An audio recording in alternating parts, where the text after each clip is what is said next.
1. Press Auto and press Start.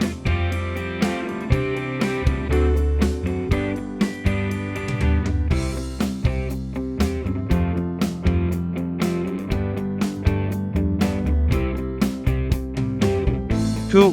Adjust the spindle speed by rotating the left knob. We can check the change of spindle speed.